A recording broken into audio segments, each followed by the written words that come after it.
Round 6 of Stobbie's Super Happy Fun Time League is over. And some interesting games, some close games, and some not so close games.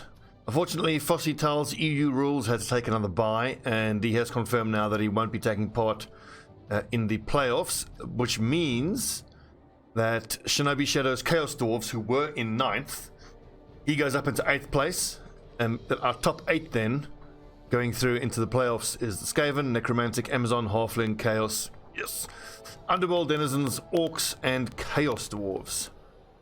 Going to be super, super interesting. But before we get on to the playoffs, let's check out the round 6 match highlights. First game, the Brain Damages against Frenzied for Stobbs.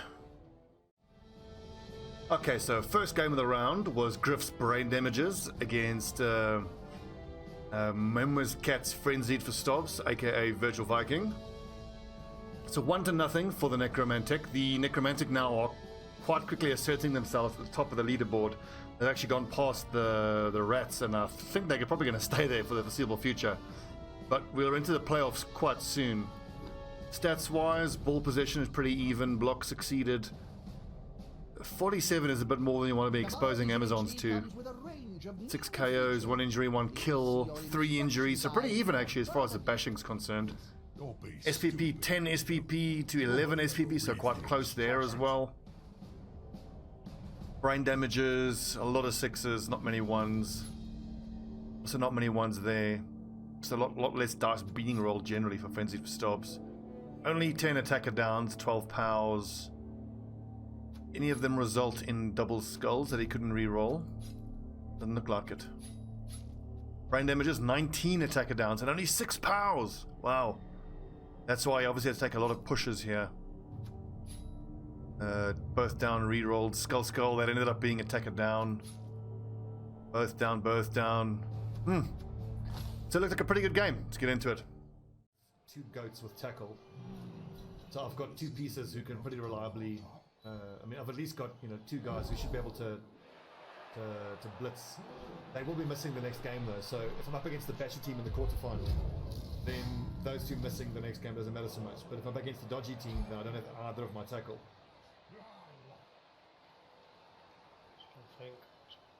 So a lot of the dodging can be countered by positionals, where you actually position your players full stop. Yeah, but then you got a 2-on-1 a lot of the time. You do, but you can actually minimise that. So even if they try and do a 2-on-1, right, they get that 1 player down, they can't go anywhere after that, they move maybe 1 square. Yeah, with screening and whatnot. Which I find quite difficult. I struggle with that, to be honest. So I've offered it to Shin, he didn't take me up on it. If you want, I can spend some time actually teaching you a bit. Maybe at the conclusion of this tournament, we can do that. Yeah. You can make an argument for it being a bit cheesy mid-tournament. Yeah, but if you're playing Chaos, I love Chaos. Yeah. And I love the Mino. In retrospect, I really wish I had started with the Mino, but I chose the extra rerolls over the Mino. Oh, we got a death on turn 1. Oh my gosh, that's an AV6. Why is he still in the pitch? What would you do then? That's what happens when you have a niggle. Yep. I mean, a niggling AV8 piece is bad enough, but a niggling injury AV7 piece. So we have a KO and a death. This is so typical for how so many of these games have gone. We had this happen twice in the previous round, where the person who's defending is 2 players down before he even gets to have his first turn. But because you've got the Mino in there, you could use him as a sort of roadblock with the tentacles, with the stand firm, with the block if you get a double, and use it in that style. There's a piling on the werewolf. So are you watching the game as well? Regen. Yeah, it's a regen.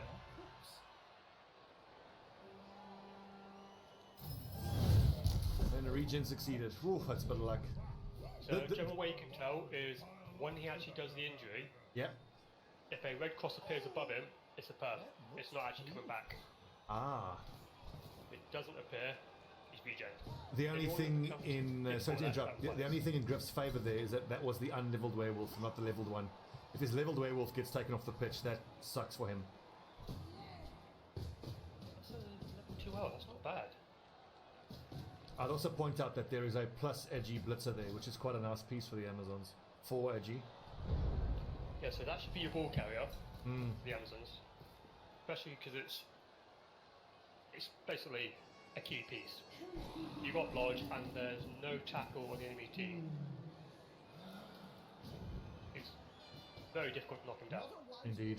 So if I'm Wemmer's cat here, I'd be disappointed that my killer is on the other side of the pitch of the level 3 werewolf. I would be looking to blitz pile on that high level werewolf every turn. But that being said, he's already gotten the other werewolf off the field, so... Yes, I can understand why he's done it, because he wants to try and minimise the movement going up the right side. But in doing so, he's actually playing into Necro's hands, because Necro are a very quick team. You're not going to tell me that. I've played, geez, like, well, the last couple of games were orcs. Oh, and he pulled it off. He pulled it off. Yeah, that was lucky. That was a trap. But now he had to follow up there now, so... He's getting himself back. That werewolf has to try and dodge away now, but why couldn't he dodge away? He's getting surfed. I'd surf that in a heartbeat. But so here's my question: why didn't that werewolf? Why did he end his turn there? Didn't he have movement to try and dodge away? Oh, he definitely had movement. Even if it's a GFI, you take the GFI and fail the dodge. Yeah. Because I'd be much happier to have that werewolf on his arse, 1 square away from the side of the pitch. So the first style is where you score really quickly, so like 2-turn score, which is great for your fast teams like your elves, your Skaven, whatnot, even Necro with the wolves. And then from there you go straight onto defense and rely on that, which can work very well if you've got like maybe an Agi 5 elf, because you've got a freak of nature. But for other teams, they might do like these 6-7 turn score, maybe Like the even dwarves or something. Yeah. So if you're doing that style, you tend to use the first couple turns just to get into position. The first 2 turns get into position, then turns maybe 3 to 6, beating the crap out of everything you can. And the last couple, get in that distance and go for the score.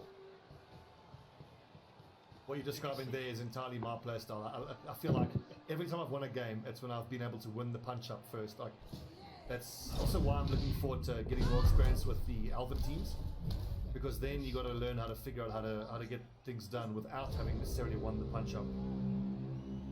But the benefit of elves is they're very quick and they can pick up and throw like there's no business. So if I was playing an elf team and I was on offense, I would literally spend maybe 4 or 5 turns in the backfield, passing it out between my elves. Oh yeah, just SPP farming. Yeah, pretty much. There's no reason not to. Well, the reason would be you got to keep the enemy busy while you're doing that. But assuming you can do that. Yeah. So this is going to be a turn 4 score. There's no way you can keep this safe. So just to take you back to your previous comment, what I was querying was I wasn't sure what you meant by B1. Did I say B1? Yeah, you said there's 2 styles of playing B1. I wondered if you meant Blood Bowl 1, or what did you mean by B1 is what I was querying. That might be me mis-saying something. Fair enough. No, so yeah, the 2 styles are basically the early score and the end game score, the end of drive score. Depending on the team you're up against, you can push it a bit earlier. So like if you're against Dwarves, you don't care if you score on turn 6 or maybe 7. So I'm keen to get anyone's opinion on my thoughts about Necromantic. I think they're definitely a top tier team, but like I think. Oh, definitely. They're tier 1 team. I think they're a little too strong, and what I've nailed it down to is because I've gone back and forth about how much I hate the werewolves, and I think they're a little too strong. But the thing is, for me, it's not the fact that you have the wolves, and it's not the fact that you have ghouls. It's the fact that you have ghouls and wolves. I mean, the flesh golems are big lads, fine. Plenty of teams have big lads. Obviously, their zombies suck, and the whites are pretty standard blitzers. But overall, like, if I could make any tweak to the necros, I would either give them a limit. Like, they should be able to have ghouls. I think they shouldn't have ghouls and werewolves. So something you need to bear in mind is with Necro is if you're building let's say a TV fresh 1000 team, okay, they're very expensive to get both walls. And the rerolls are fucking expensive. Yeah. Yeah, so if you so I think it's for 2 balls, you can maybe get ghoul and 1, maybe 2 rerolls, or you skip the ghoul and get 2 rerolls, maybe 3. Which is what I would do. Yeah, definitely. And then you can pick up ghouls as your tournament progresses. Yeah, so generally though, if a wolf doesn't get mighty blow, you don't roll a double on a wolf, you recycle it. Really? Oh. Yeah. There's no point. You want your ghouls to basically be the strippers. So you want, ideally want to get a double, or sorry, an edge level up, so you can basically get into cages, all that crap. You want them to wrestle, not block, so they can easily get the ball down. Doing it. 1, 2, 3. Oh, that's brave. Oh no, but hang on. That werewolf. Yep, that way, yeah. Well, that werewolf does have dodge. I didn't realize the werewolf had dodge. That's actually a pretty safe dodge away there. What's happening here? Is this another? Oh, he cannot follow up because of the lack of movement from Frenzy. Correct. Ah. You would love to get the first golem on the ball, but I don't know how you do that. Oh, so if what he does here, yeah, go on. you smash into the agi player, And then follow up. But you don't get both down like that. And then that right there is the lack of rerolls, just ruining the necros. Yeah, so you push the agi guy into the wolf, and the wolf goes across 1 square to the left. Maybe even back 1, so it's a lot harder to surf him. Because right now, he's surfable. Well, no, chose not to do it. Oh well. I tell you what, mate, if those 3 KOs don't wake up, the Amazons are in with a shout here of winning this thing. Because also now, the big movement pieces of the Necros are kind of off the field. He's got 1 werewolf. And he's got both his ghouls. What's he planning on doing here? Surely you'd be wanting to put more bodies on the other side of that cage.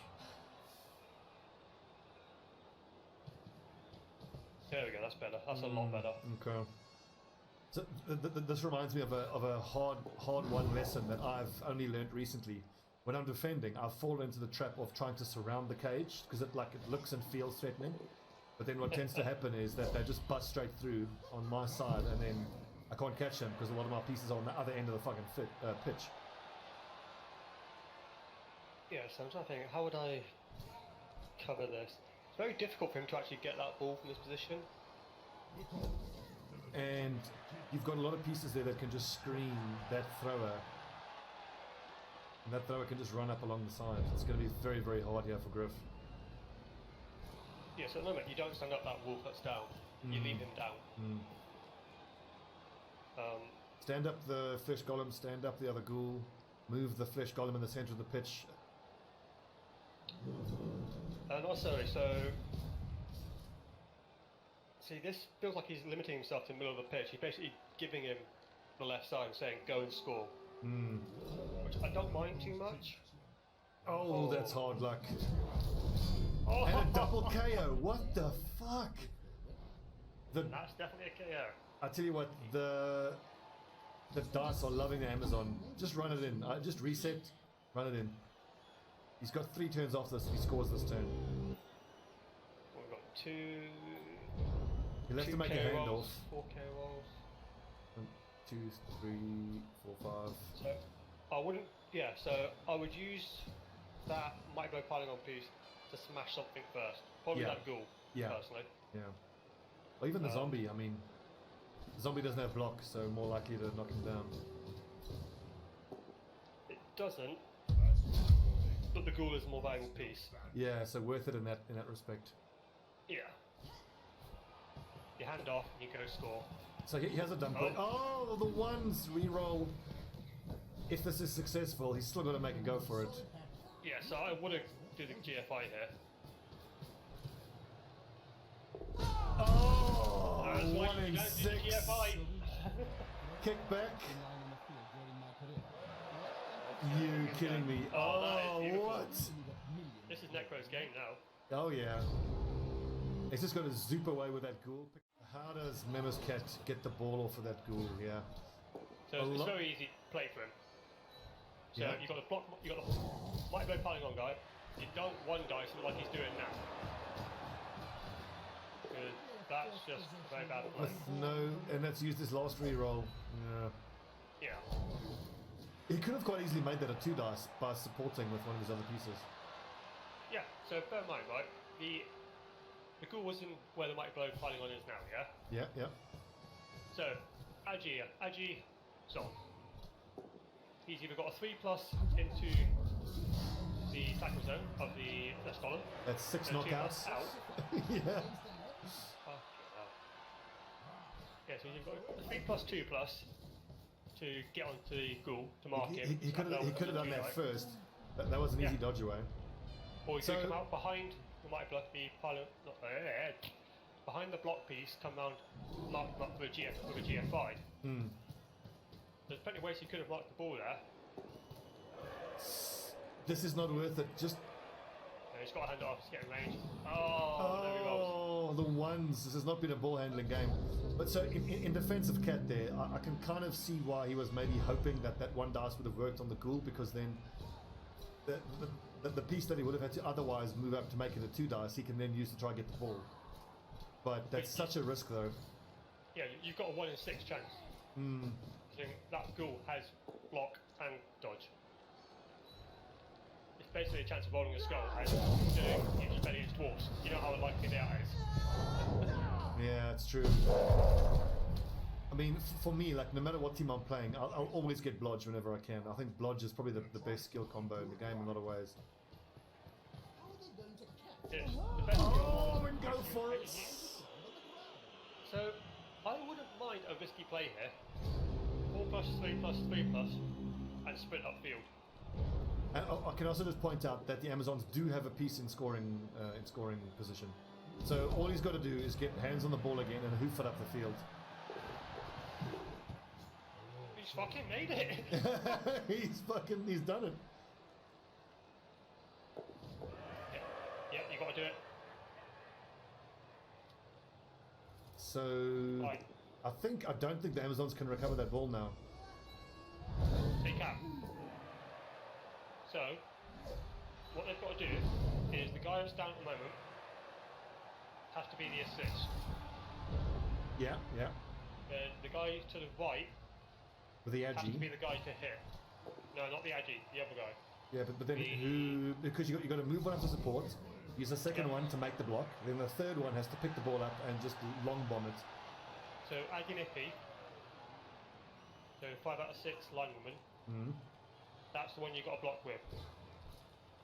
Goes to the 1 skull. He fucking gets it. But the thing is now, this blitz piece can't can't offload the ball though. No, he's out of range. But he's got like a 6+ throw into a 6+ catch. Which doesn't happen. No. Game 2 of round number 6 saw the Exiles Orcs, the Orc team, go up against Lloggicz's Gutterpunks. Pretty one-sided in terms of the score, 3-0, which I suppose you might expect with the Skaven being as mobile as they are, but the Orcs are quite bashy, and you do see that the Rats had to pay for it with 2 deaths.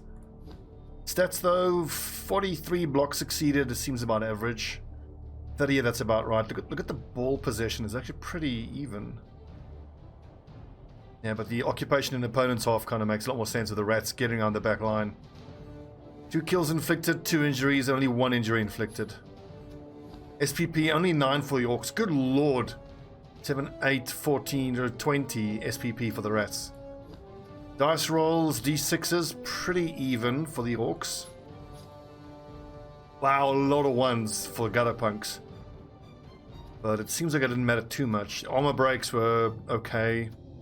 Injury and dodge rolls were actually, that's not great. Pass actions, not great, but he did attempt a lot of passes and a lot of catches. Only 1 of 5 catches failed, that's really good. Passing was terrible, catching was amazing. Pick up 5 and 0, that's amazing. Going for it's amazing. Oh, 3 attempted passes, all of them failed. And that's probably with a thrower. Well, let's take a look. Block dice though, 16 attacker downs. This is for the orcs. Any of them result in attacker downs. How many double skulls did he roll? 1, 2, 3 double skulls. Also a decent indicator of how the game went. Single skull, single skull. Don't be stupid, Jim. Actually about the same. Anyway, let's get into it. Sweltering heat as an initial kickoff event. Interesting. Decent kick for the rats.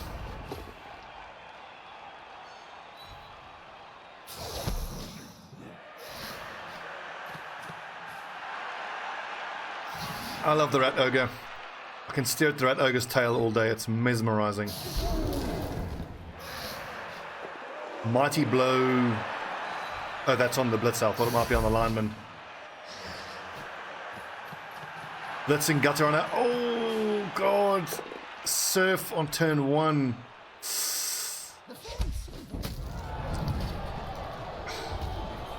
And an injury. You hate to see that if you're the orcs. But putting your lad in a position where you can potentially... And missing next game as well.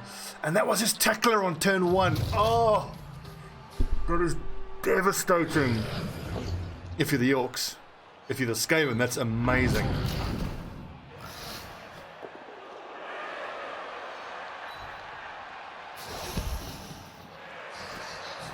That plus edgy gutter on it.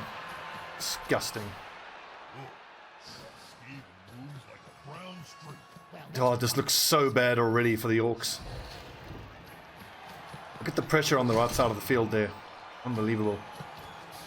And then very smartly goes all the way back so he can't get blitzed. Easy dodges. Rolls a 4. Wow. Starting the turn with the big man. Always brave.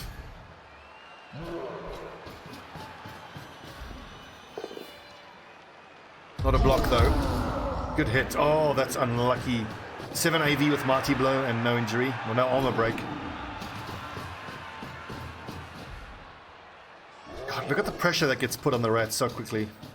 I do like that though. I really like moving up the lineman to put pressure on his own thrower. Though this little goblin can do pretty much nothing against these gutter owners.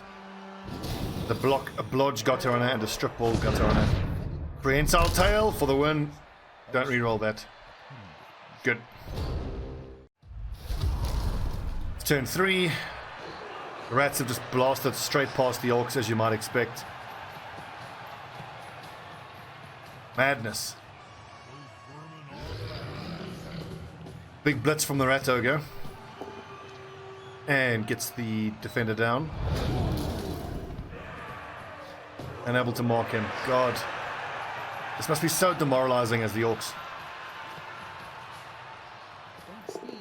Oh, a 1 on the throw.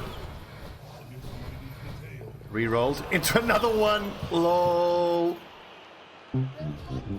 Let's go to the action replay on that throw attempt. Here it comes. And he's fucked it. No, he's fucked it totally.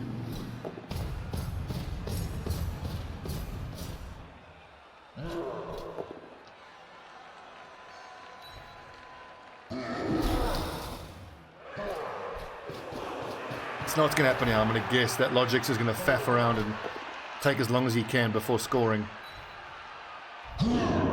Ooh, looks good. Nope, just a stun.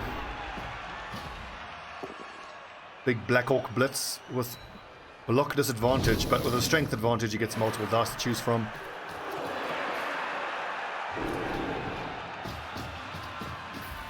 I do watch the Exiles games with much interest though, because I'm about to start playing orcs on stream, and I chose not to go for the troll plus goblin. And the troll goblin combo is great in certain situations, but I feel like overall in more situations it's just a weakness because your little goblin just gets, you know, punched. And big men. After playing with my human team, I'm so traumatized about big men. My ogre was, oh, I swear he had brain damage. The dumbest big man in the history of the league. Easy dodge. Another blitz with the Rat Ogre works. Get together and fall. Push. And push. Wow, 3 dice and only gets a push. Bit of luck there for Tanner. The guy runs in a circle to maximize the yards run. And then that's a 3rd one in a row. There we go. And oh, then the catch rolls a 1. Okay, so there was, on the previous turn, a 1 and a 1 on the 2 throw attempts, then another 1 on the throw attempt, and a 3, then a 1 and a catch. So out of 5 rolls, that's 4 ones. That's pretty impressive rolling. The Orcs keep scrambling to try to mount a defense. Easy dodges because of stunty. Picks the ball up, nice. Can he dodge away? No, he goes to the throw, which I suppose is fair enough. You just want to... If he had succeeded with that, that would have been excellent for him, because the Rats might have actually struggled a little bit to get that ball off of him. Rat Ogre's got 6 movements, so 1, 2, 3, 4, 5, 6. He would have been able to hit. But clearly trying to pick up with the Goblin and throw was the correct move. But pity it didn't work out for him.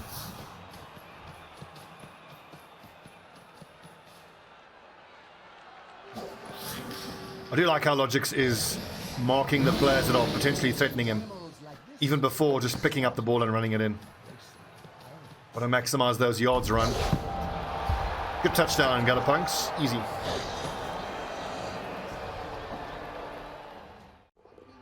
Now we've restarted on turn 5 of the Orcs, and bear in mind that there was sweltering heat before this. And just point out that none of the rats passed out. Look at that shit. 4 orcs, including the troll, all passed out. Man, exile, dude. It's not your game, is it? God, that is such bad luck. That seems like a fuck it block from the goblin. I'd say fuck it, we'll do it live block.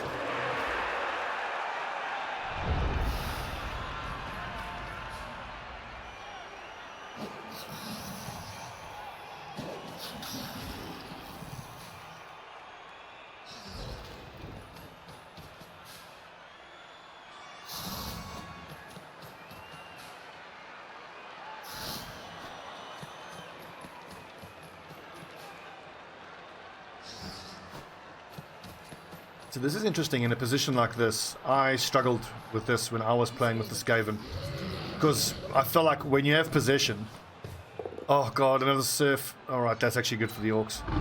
When you have possession of the ball, then it becomes a comparatively simple proposition with the Skaven, because just working out what sequence of moves you need to make just to get the ball onto one of your gutter runners becomes pretty simple. But that's a hell of a good move. I like that. So punch through the front of the cage with your Rat Ogre and then run forward with one of the gutter runners. Solid hit. Oh, look at these Black Orcs. Is the Black Orc who is wounded still on the team? Yeah, there he is. That's the injury that I inflicted in game 1.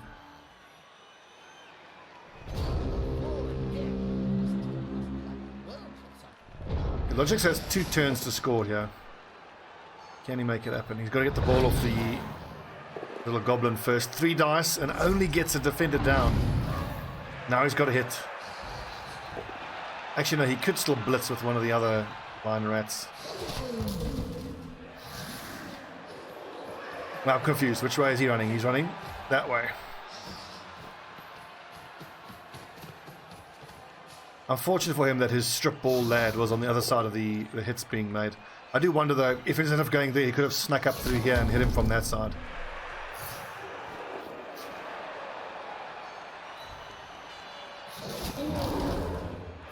That's good. Got to keep that mighty blow lad on his ass. The guy with tackle hitting is also a good option. Like I'm talking on the moves or commenting on the moves like I'm the superior player. Let me tell you if it's a good move. I'm Garbo. But as with most games, being able to see what other guys are doing wrong is the easiest part of the game. Actually doing it right yourself is the hard part. But look at this, like, you cannot catch these fucking gutter runners. That was 1, 2, 3, 4, 5, 6, 7, 8, 9. Oh, but it makes you fucking sick, doesn't it? God. I mean, considering how rotten Exile's luck has been, one with the injury on turn 1, and then the 4 heat passing out guys, the fact that he's only going to concede 2 touchdowns in the first half is really good for him. Good half for the Rats, rough one for the Orcs. Oof. The Orcs do get to punch some of these lads on the front line though, at the end of turn 8.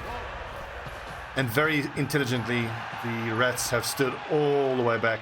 You just leave these lads out to dry. Big pow from Eric the Troll. On the break. Rip! There's no way he opposed that. That's an unleveled lineman. Line rat. That's what line rats do. They die. They die real good. And the Blitz with the Mighty Blow is still available, so I can imagine that will be what happens. Another armor break, just a KO. Is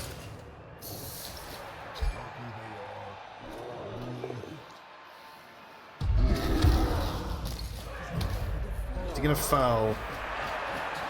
It must be kind of tempting to take sneaky get on one of your linemen, Orc linemen, because of how cheap they are. Okay, fouling with the Goblin. I like the little... Oh, and no armor break. Hard luck. We will join the action on turn 13 of the Orcs as they continue their typical Orc drive. Slow and grinding. It's not really a drive, it's more of a grind. I do like that though. Catcher in position. Cover him there. 1, 2, 3, 4, 5. Quite a difficult throw actually. Wonder did he go for it? Oh, unlucky. He's got 3 AG and throw. It's a reroll. That's super unlucky. It's not been a good game for the Orcs. Good lord. Well, I feel your pain, Exile. I've had a bunch of those games. Like the second half of my 10 games I played with the humans all felt like this. Just everything going wrong. It didn't help that I played like garbage, but you know. More shit starts going badly, so you get more annoyed, so you play worse, so more shit goes badly, so you play worse. It's the old Blood Bowl cycle. With these little things, it's fucking disgusting. 4 AG to 4 AG. Oh, and then they're both down. At this point, Exile must be fully tilted, which I would completely understand. At this point, you're like, fuck this game, I'm done. Because you know you got no hope of even scoring, let alone equalizing.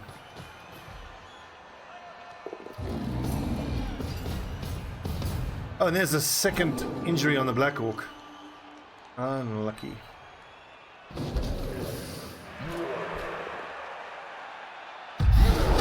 They both got blocked there. We haven't missed the second death of the Rats yet, so we'll keep watching for that. I must say, I'm surprised this little Goblin is still in the field, 13 turns in. Quite often they turn to get murdered very, very quickly. I know when I played against the Orcs, that was my number 1 objective, was murder the Goblin.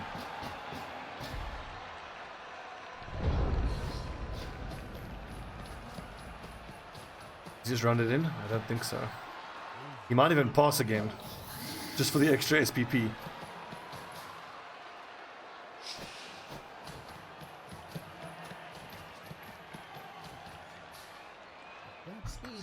And this is so super disheartening as the Orcs because... Oh god, look at these passes. You kind of know that none of your lads have tackle. Well, the only one with tackle is off the field. So even marking any of these guys is kind of pointless because with 4 edgy, they just dodge away. KO'd Goblin.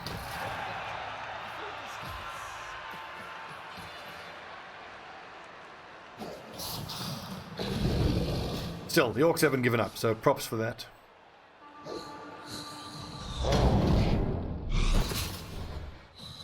Another 1 on a dodge attempt. Ooh, what an injury! Miss next game. APO'd to miss next game.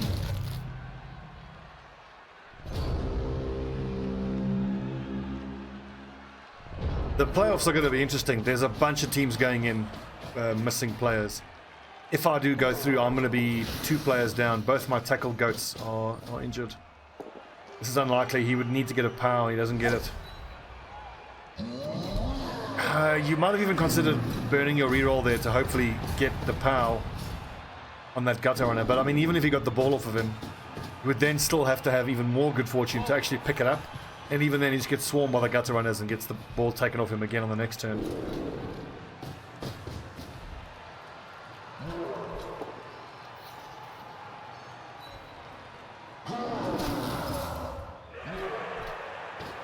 Nice, I like it. Turn 15, spite foul. And nothing happens. No armor break. Look at these little gutter runners. Just God.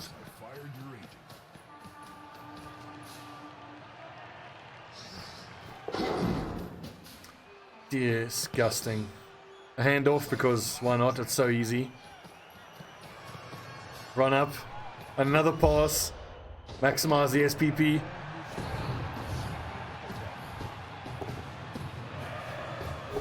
Good rat. Good rat, Ogre.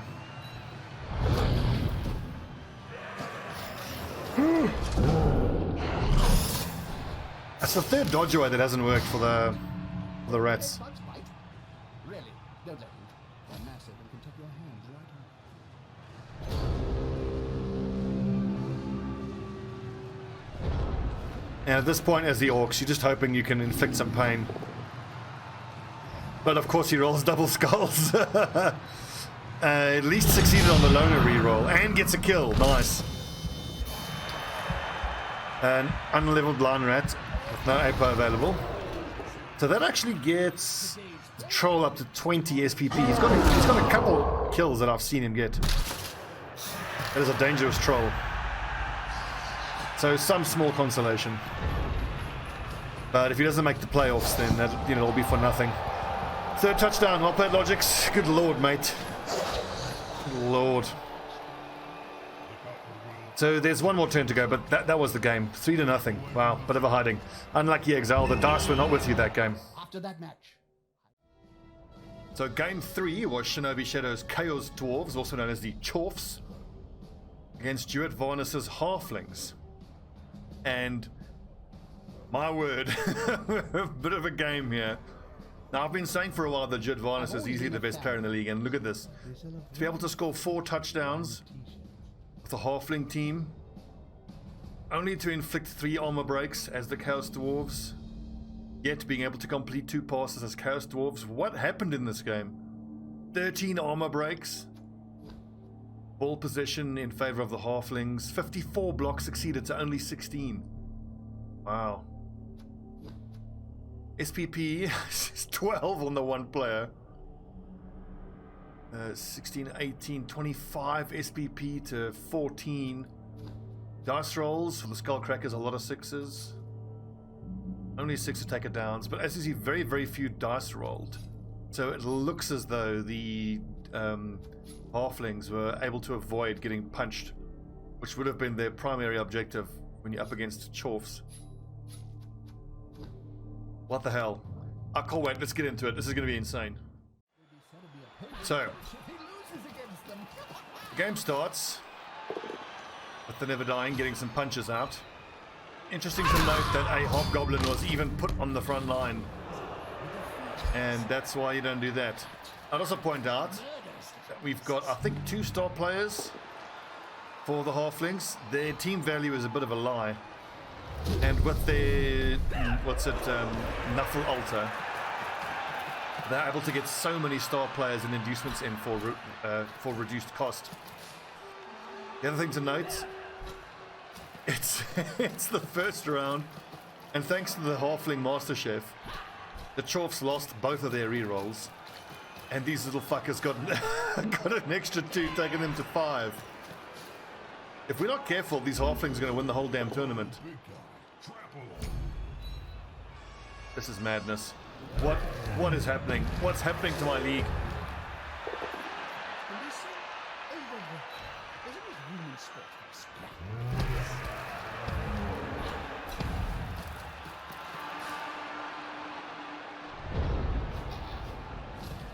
starting with a blitz and a hobgoblin. And gets what he needs. Good hit. No armor break.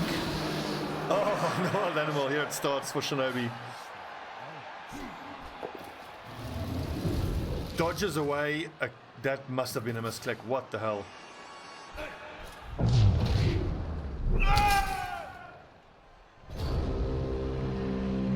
Interesting.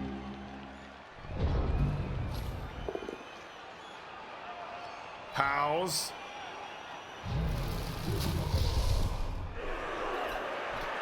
With these 3 tree men in the center of the pitch, that's actually turns the halflings into somewhat of a bashy team.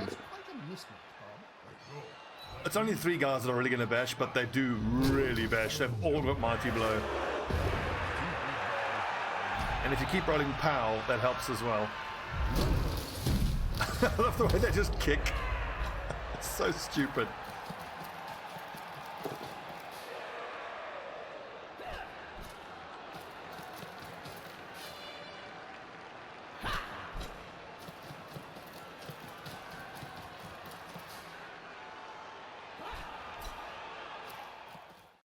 Right, so turn 3 for the halflings. And that's an injured Minotaur, no long-term effect. I love the animation, the way the Minotaur just slammed into the ground. Down goes the tree. An attacker down rolled there, looks like. Or both down he took. I mean, what do you do here as the Chaos Dwarves?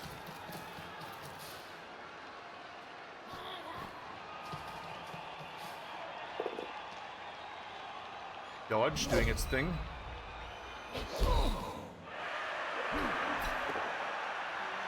Oh.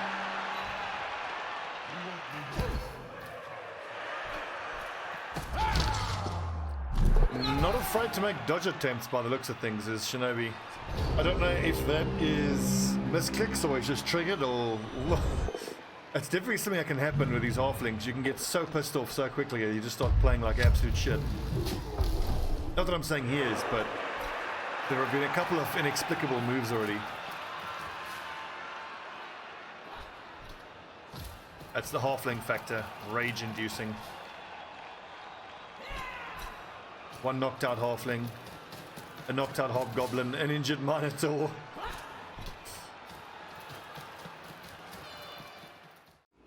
Yeah, so turn 5 for the halflings. Starts the turn, throwing a halfling.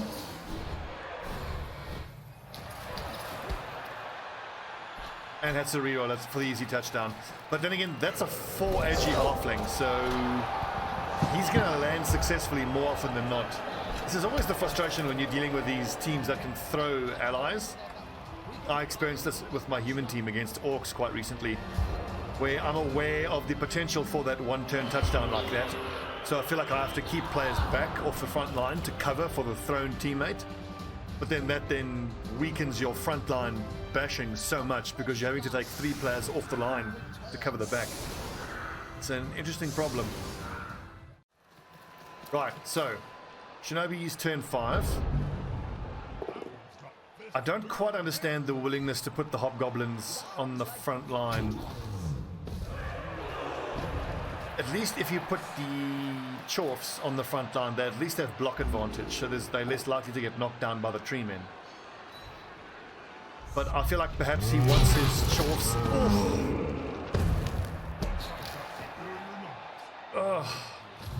That's what's going to happen when a 7 AV piece is getting hit by a mighty blow piece. But I imagine he wants his chorfs further back so they don't get tied up by the trees. So the chorfs can do the tackling on the halfling, so that does make sense. But then again, this is the downside.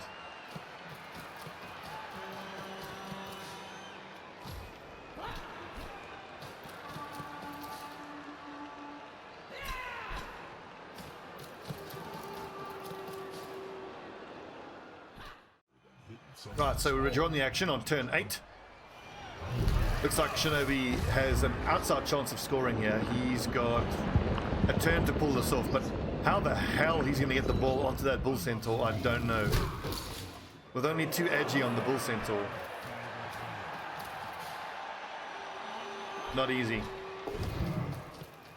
And these little fuckers just dodging away at will. Oh god! This is gonna hurt. Oh god! Oh, and he fails to go for it. Nice.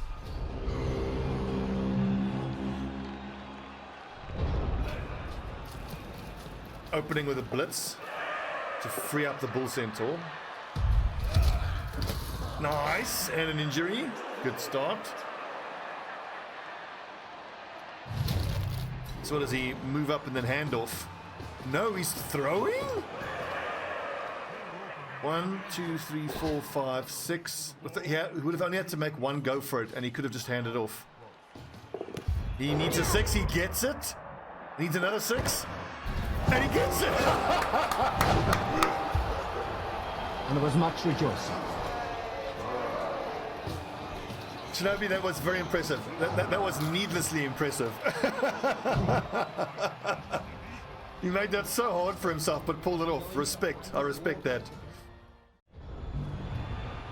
Alright, so we rejoin the action on turn 10. Trees doing their thing. Can I just point out there's 4 of these Chaos Dwarves injured already? Nope, 5 Chaos Dwarves injured. This next game, holy shit. A centaur, a chorf, 2 hobgoblins, and a bull centaur. Minotaur, sorry, there. Yeah, halflings are shit, they can't bash. What the fuck?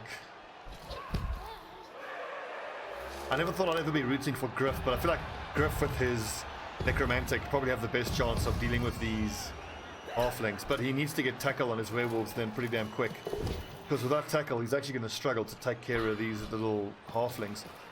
I actually might not be that badly placed to deal with them because I've got 2 goats with tackle.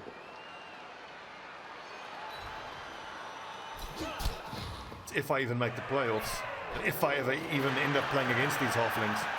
Fouls.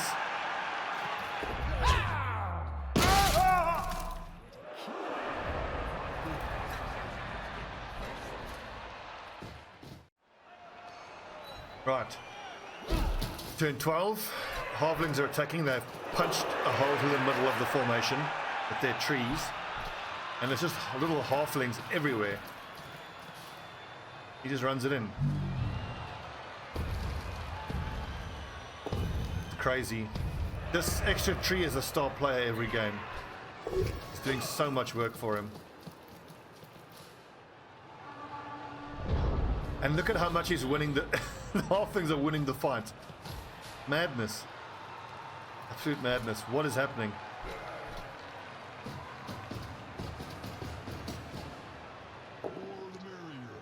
Three dice, nice. Which he needs the 3 dice because he doesn't have tackle, so the chance of getting dodged on a 2 dice is actually pretty high.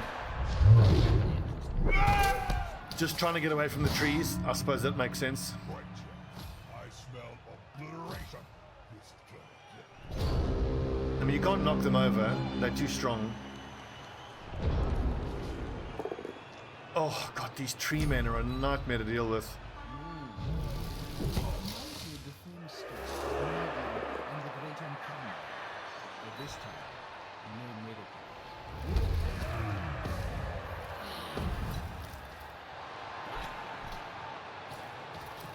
A blitz? He's trying to knock down. He's got block on that, on that little halfling. What the fuck? Well done, JuodasVarnas. 2-1. Well done.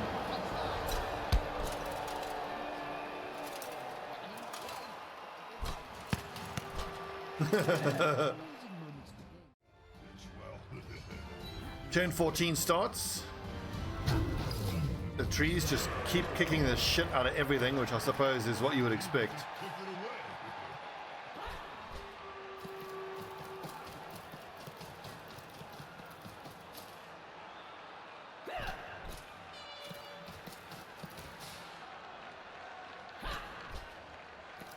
Knowing the scoreline, and he's going to score 2 more times in 3 turns, my brain is melting. What the hell is happening? Well, he just throws a player. No way. Oh, that's the 4 AG guy. He just zips in. Oh, come on. What the fuck?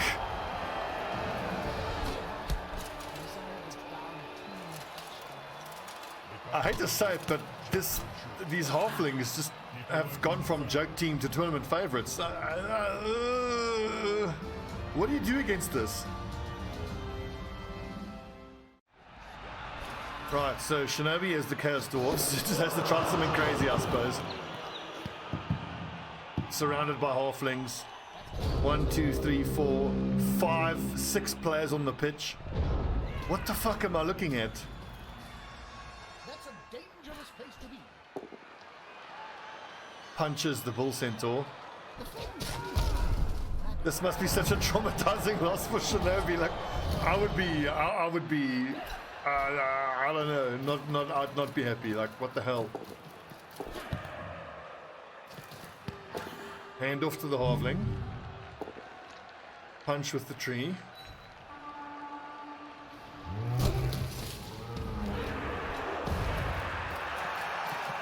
More punching with the tree. How does he score here? Yeah, I think he moves this tree across and then throws the halfling, who then runs it in. Kotal Hammond. This little halfling has leveled up again. So on his first level up, when he reached level 2, he got the plus agi. He's already scored an entire level's worth of SPP in just his next game.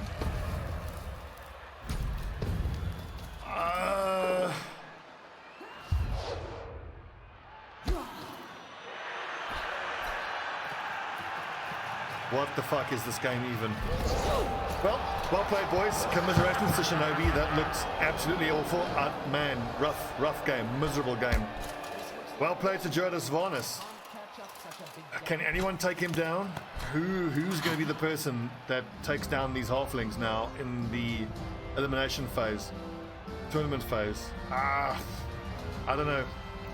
Good game, boys. Good game. Game 5 was William Slayer's CX Smashers up against Mardon's Sotex Fangs. And congratulations to William Slayer as a new player earning his first win in competition play. Respect, brother, respect. A little unfortunate that your permanently injured runner got MVP. Less movement allowance on a runner is pretty devastating.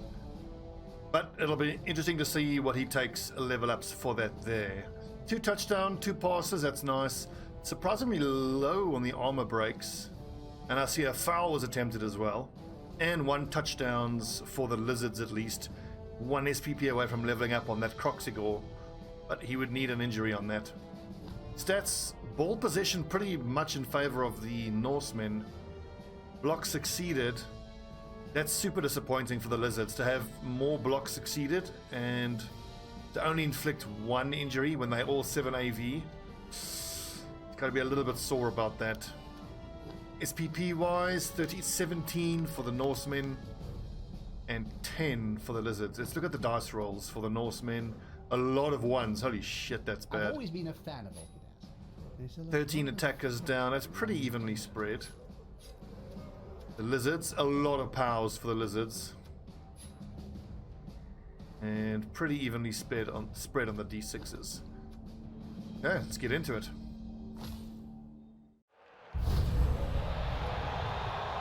We start the game and the Norsemen get a quick snap. They can all move 1 square. But you can't declare a blitz or a block on a quick snap. You can just move your players up a little bit. I will say the Norsemen are looking a lot better. Unfortunately, I think they are already eliminated and can't make the playoffs. But they've got their 2 re-rolls and an APO. I believe one of these lads actually has leader. This guy's got leaders, that's a 3rd re-roll. And then one of the guys up front has pro as well. So he's basically got 3.5 re-rolls. Yet he punched Consigor and oh! That's Claw doing its work. Player joins the substitutes. Okay, so this is, I think, the 2nd or maybe even 3rd game in a row where Mardon loses the kickoff, is defending, and gets at least one player injured or knocked out or killed. He's hands off the keyboard at this point. He hasn't even had a chance to play yet, and he's down a player. God. That thrower is very exposed, though. Here's the power that he needs. Oh, God, hard hits right from the start. Injuries are plenty. Using his APO, this is one thing I'm noticing immediately in tournament plays, that all of the other coaches seem ready to use their APO instantly, whereas I don't. I hold on to my APO almost exclusively as a way of preventing deaths or permanent injuries for valuable players.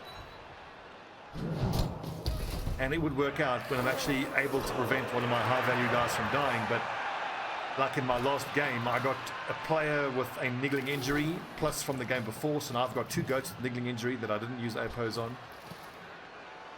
And I've got 2 players, both of my tackle goats are going into the quarterfinals, miss next game because I didn't use APO. So that is the risk I'm taking. Oh, burning through his rerolls. Remember, lads, never start your turn with your big guy. It's so risky. If he rolls rotten dice and you have to re-roll them and he fails loner and you both go down, it's a turnover and you've rolled 1 dice and failed.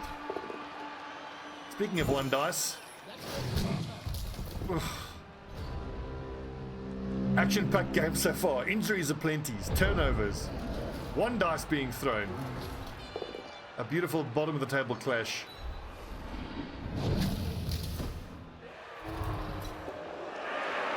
Pows everywhere.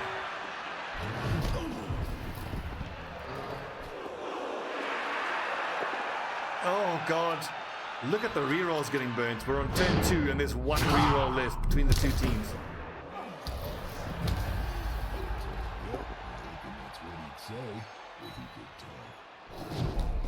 Look at the majority of these Sauruses. 0 SPP, 0 SPP, 5 out of 6, and 9 out of 16. So at least he's been fortunate in that 2 of his Sauruses have gotten MVP, but you still need to get 1 more source of SPP on them, which just has to be an injury, really. That's damn near impossible to handle the ball as a Saurus. So injuries and MVP is pretty much the only way you get levels on the Saurus. Let's check back in and then we get a touchdown.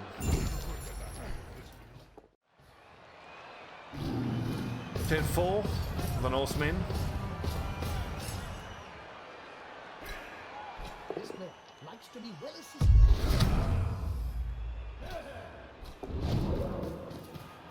Oh wait, the Norsemen are playing this way. Nice. Runs it up.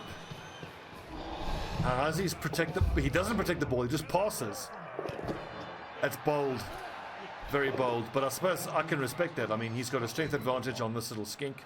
That skink is going to struggle to get the ball off of him. The other 3 skinks are all in attack position and he's lost control of the ball. That's hard.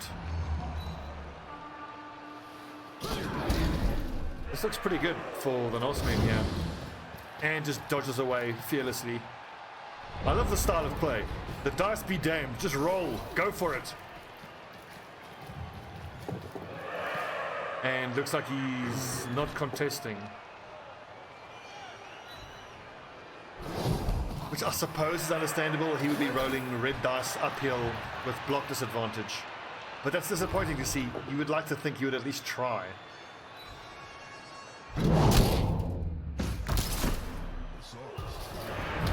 But perhaps the logic is he accepts the fact that he's going to concede a touchdown here and then back himself to score twice on the next drive. On the next half.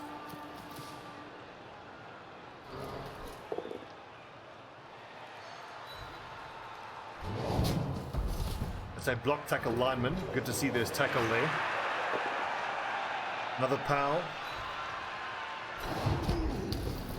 Plenty of pows, but no armor breaks.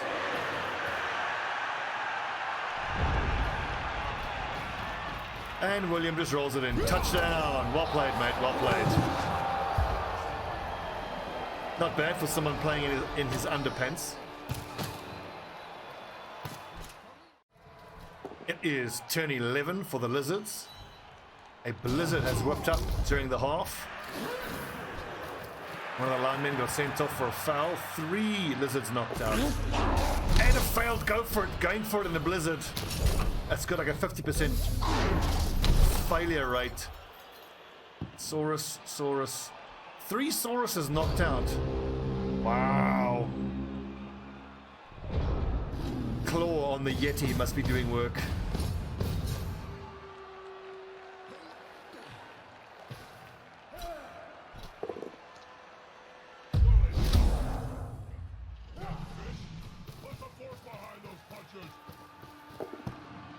Ball handling early in the turn, always risky. Pays off in this instance, looks like. Oh, an attacker down. Pro fails. And then he doesn't get to use the reroll. That is, of course, the downside to Pro. Pro only works 50% of the time. You have to roll a 4, 5, or a 6 for you to actually be able to reroll those dice. And even if you do reroll the dice, there's no guarantee it'll actually help.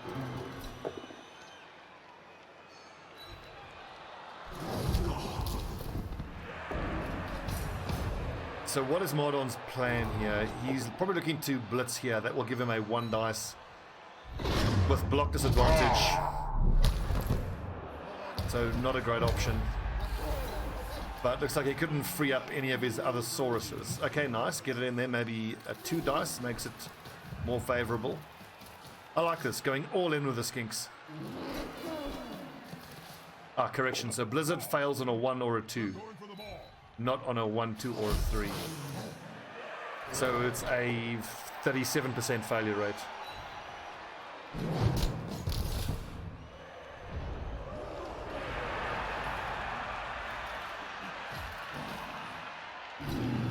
Good job, William.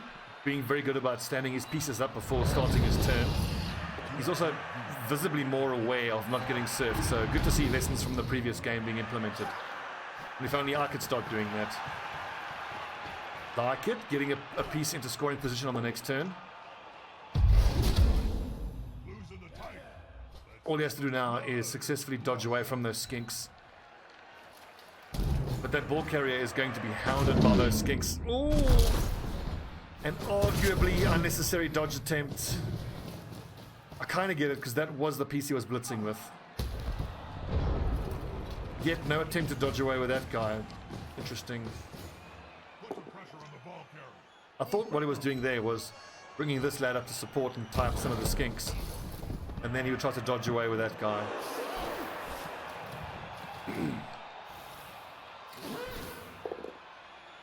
Oh, I was just going to say this looks good for the skinks.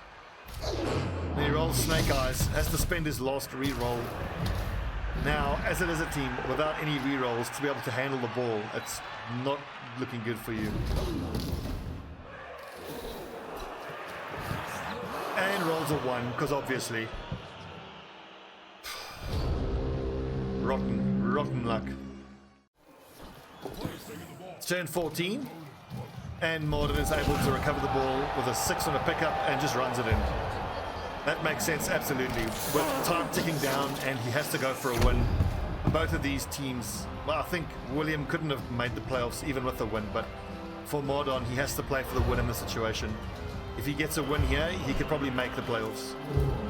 And only one of his 3 wake up. Unlucky. Unlucky. Right, so let's watch the last 4 turns.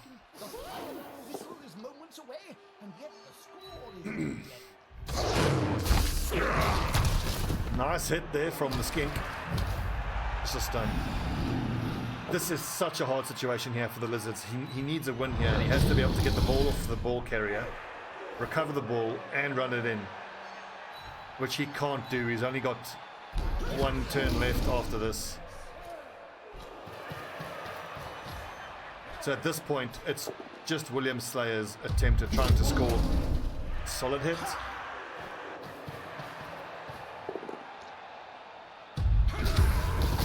Oh! Karma Chameleon seems to get injured in almost every game he has. He's no little Skittles, that's for sure.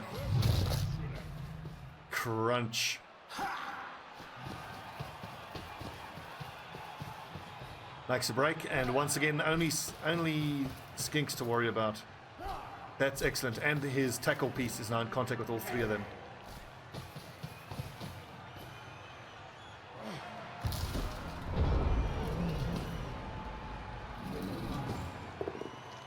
And starting with an uphill blitz. That looks like a triggered player who's upset. William just runs it in. Understandable. Well played, boys. A rough game. More rotten luck for Mardon, but very, very well played for William. And William Starr, congratulations on your first win in tournament play. I'm sure you've gotten many open ladder wins, but congratulations. I thought you were brave even joining this tournament as being as inexperienced as you are, but I think you've learned a hell of a lot, and watch out for William in the next coming seasons, you guys. No pushover. No pushover whatsoever. And then the final game of the round was a bottom of the table clash. Two of the worst teams in the league. Just horrible, horrible coaches, terrible people. Stobbie, Bloody Dawn, and Dolmar's short legs, long other things. Accursed dwarves. This was a tight one, and it was a gruesome one. Only 7 armor breaks, only 10 armor breaks, but check this out. 4 injuries out of 7 armor breaks. And 2 injuries inflicted, but then he actually suffered 3. SPP was pretty even actually. 12 to 13. Dice rolls, Bloody Dawn. I rolled a lot of 6s for once. Not many 1s. Dwarves, a lot of 1s. Not many 6s. Block dice. It's a lot of powers, but dwarves always seem to get a lot of powers. I did not get a lot of powers. I got a lot of attacker downs. A lot of both downs. For me, with the chaos and the lack of block, both of these are almost equally devastating. See there, that's where the first one goes wrong. Another one goes wrong there. Both attacker down. Pretty miserable. It was an interesting game though. Let's get into it.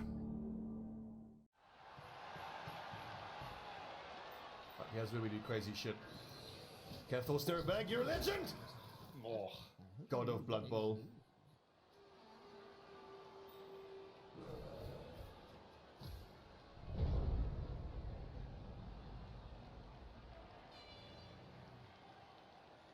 Zinch shall reward your bravery, my friend. This bloke likes to be well assisted in a fight. Well, Viking, that's a fair comment to make now after the roll succeeded, but to have actually risked that, to have risked my one only blitz, another needing inch, whatever, to have risked my only blitz for that turn, and it had actually worked. Well, I mean, even if that had worked and I had blitzed him, I would have rolled double skulls anyway, because that's how it works. But that's 2 goats now with niggling injury. Motherfucker.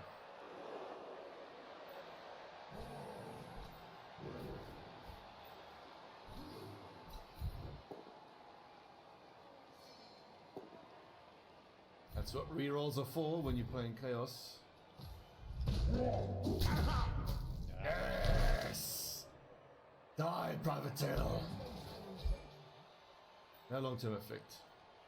And that's 5 out of 6 now. Shit, no. Both my Chaos Warriors are 5 out of 6.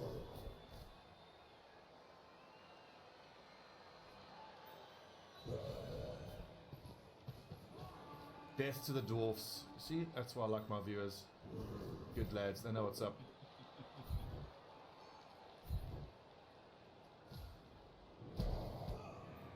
Now shit's getting interesting.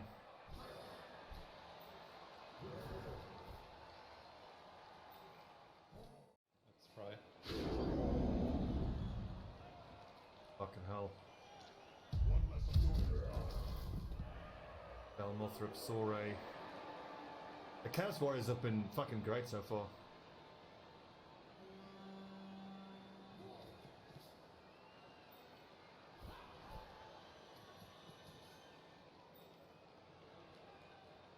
Whoop. Do it. Big time players make big time plays. Hey. This misclicks. I started one of my human games at the first block of the game, misclicking with my ogre and then making him run through 3 + 6 tackles. It's no bueno.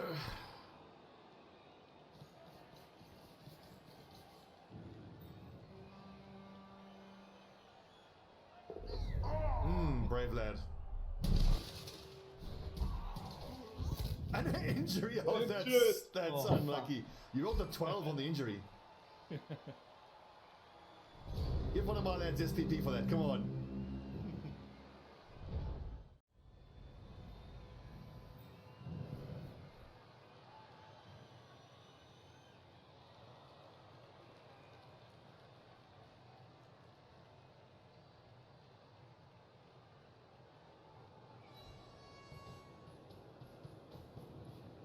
He'll get an assist now.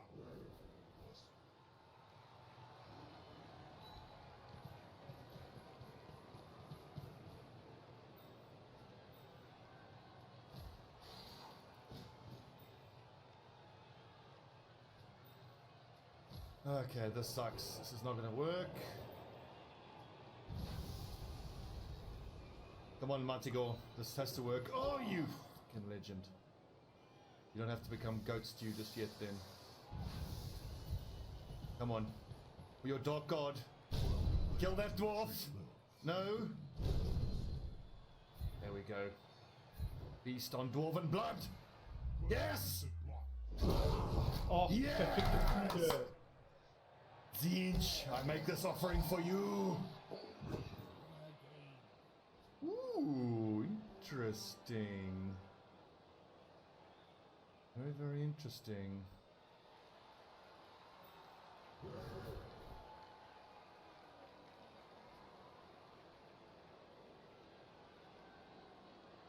What to do? What to do? Punch this little shit in his fucking stupid dwarven face. Oh, more. These armor breaks, though.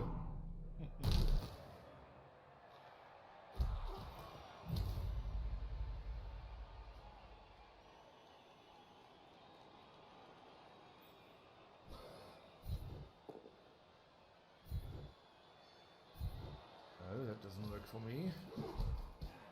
But now, crack greed. Be a good cow. Kill that Longbeard. So you've been super unlucky, dude. 3 injury rolls in 6 turns.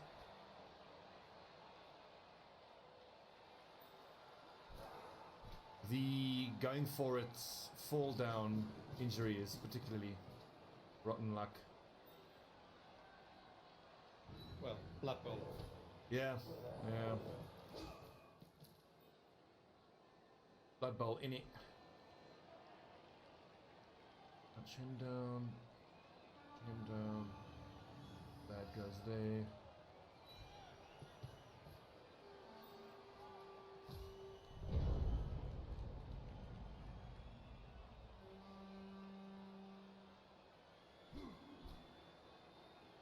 This is the first game where I'm earning SPP through injuries, and it doesn't really matter. Like, I don't really care. Safety in number. Because if either of us don't make it through the playoffs, then that SPP doesn't mean anything. Oof.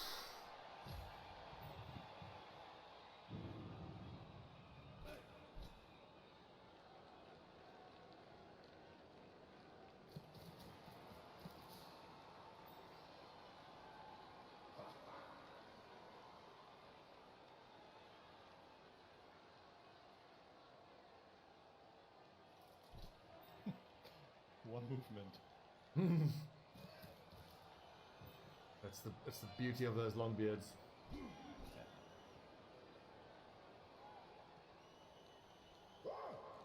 Ah!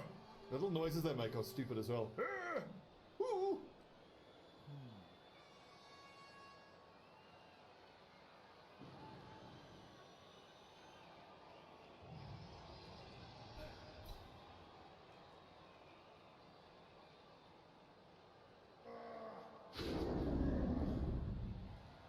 Fucking hell. Oh, what? Payback time. It's going to be 6v6 pretty soon. We've got 3 injuries on my side, 3 injuries on your side. This is an SPP fest, and no touchdowns are being scored. It's just a murder fest.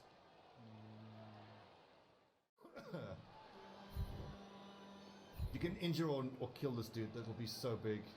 Come on, Cathal. Oh, fucking hopeless. I'm gonna sacrifice you. Finally.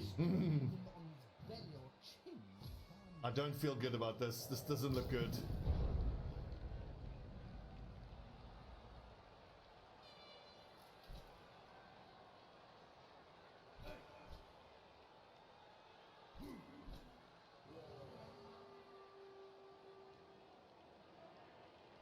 Eric, what made that play so hype for me was that was on turn 16.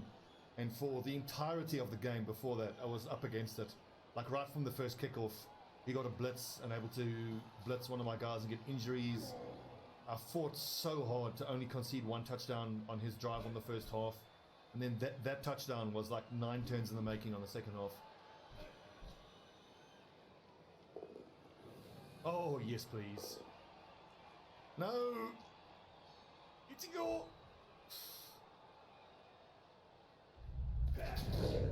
Oh, what?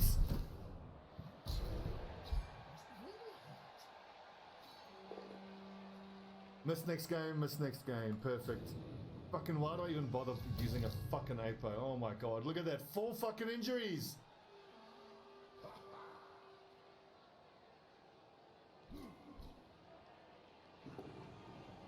Oh my god.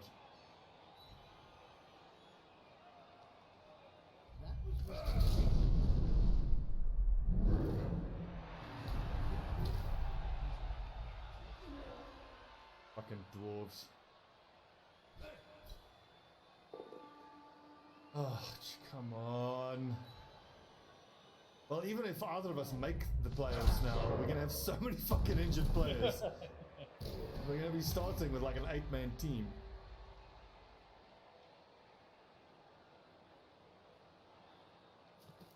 Christ.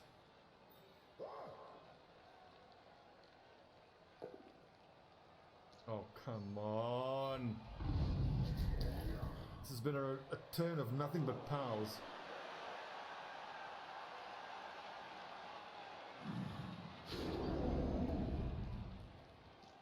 Oh, come on. Take it down, come on. Oh, fucking Jesus. Fucking hell. Fucking lucky motherfucker. Fucking lucky motherfucker.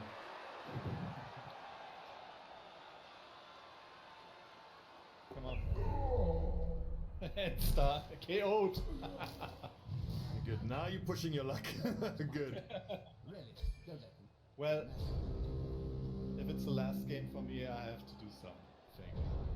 I suppose so. Both of us are in that situation now where we just got to start doing just crazy shit now. It has to work.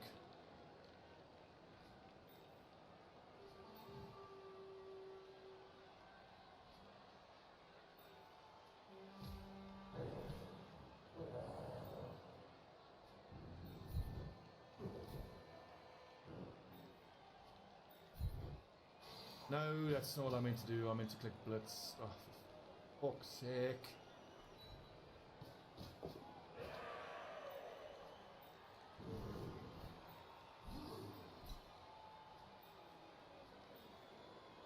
Oh, 1,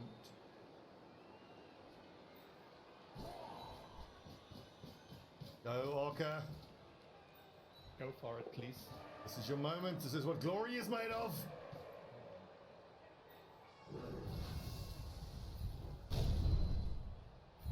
Death to Sergeant Ranger. That's not death. Kinetic energy.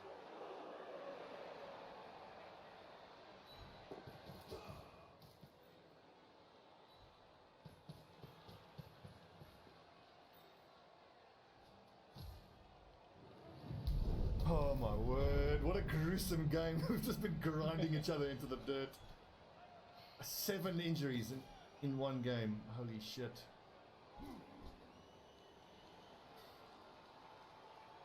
This is going to make for one hell of a highlights package.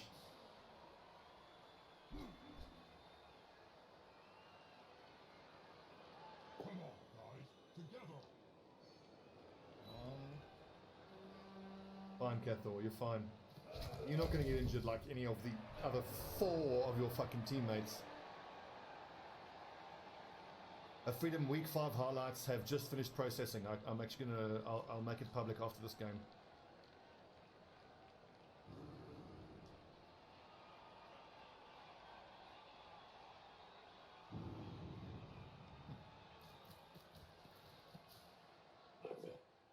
Oh, can these one dice fuck you over once? Just once! I thought that touchdown of yours, the goblin throw, that was absolutely amazing. I loved it.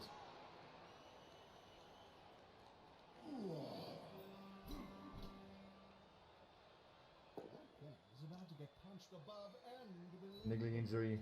Wear a fur. Oh god.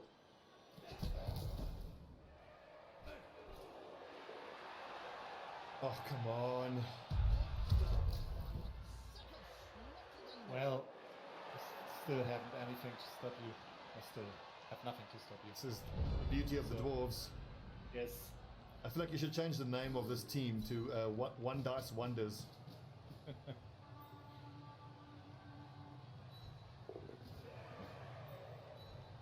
Oh.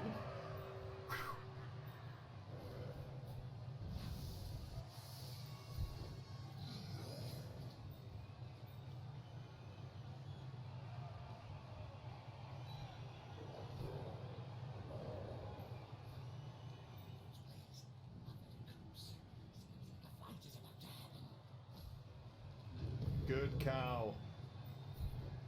MVP the Minotaur, without question. He's been amazing.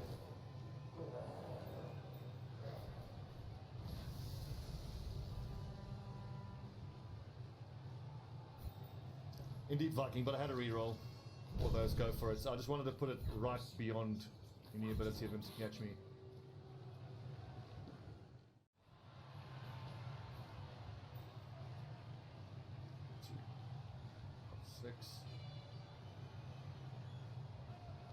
Six. Oh yeah, the halflings are shit, but Juodas is, like, what I'm saying is, in this league, if anyone is going to be able to do something with him, it'll be him. You know what? It's not just you that can roll one dice. Okay, it is just you that rolls one dice.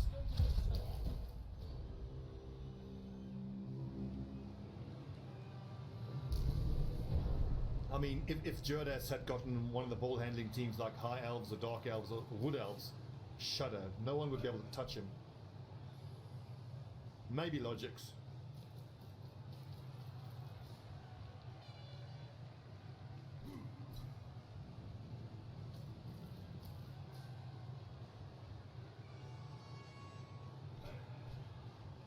Like yours, I didn't want to take the chance of unselecting my guy. Attacker has an assist. Yes, there we go. Oh.